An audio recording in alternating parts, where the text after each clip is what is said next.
Hi guys, তো আগে এমন একটা সময় ছিল যে কোনো খাবার বানালে 3 বোন কাড়াকাড়ি করে খেতাম। তো এখন এমন সময় হয়েছে যে আমি নিজে কোনো খাবার বানিয়ে বোনকে খাওয়াচ্ছি। আর আগে এই খাবারটা হলেই 3জনা কাড়াকুড়ি করতাম, আর ওই কাড়াকুড়ি করে খাওয়ার একটা মজাই আলাদা। আর এখন এত খাবার থাকতেও খেতে ইচ্ছা করে না। তো যাই হোক, আমার বোন এসেছে আমাদের বাড়িতে, তো আমি বানিয়েছিলাম ডিম ম্যাগি। তো তারপরে বানিয়েই ফার্স্টে দিয়ে দিলাম বোনের মুখে, তো তারপরে আমি ওটা টেস্ট করেছিলাম। তো ও তো বললো ভালো হয়েছে। এদিকে আমার বড়মশাইয়ের কথা শোনো। বলো, কাজ থাকলে তো অন্য কিছু করতো, কাজ নেই ওই জন্যই ম্যাগি বানিয়ে রেখেছে। ওর জন্যই কাড়াকুড়ি বেঁধে গেছে গাইস। এর জন্য দেখো আর এইটুকু পড়ে আছে, নিয়ে আসলাম এক থালা।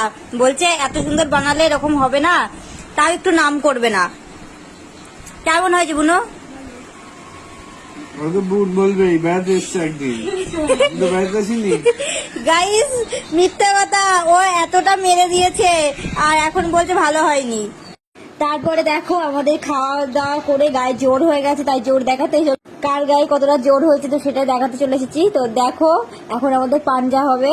আর এই দেখো আমার 2 হাত দিয়ে ওকে পাচ্ছি না, শুটকির ভালোই গায়ে জোর আছে, শুটকি হলে কি হবে। তো হলো না, লাস্ট পর্যন্ত আমি কামড়িয়ে দিয়েছি।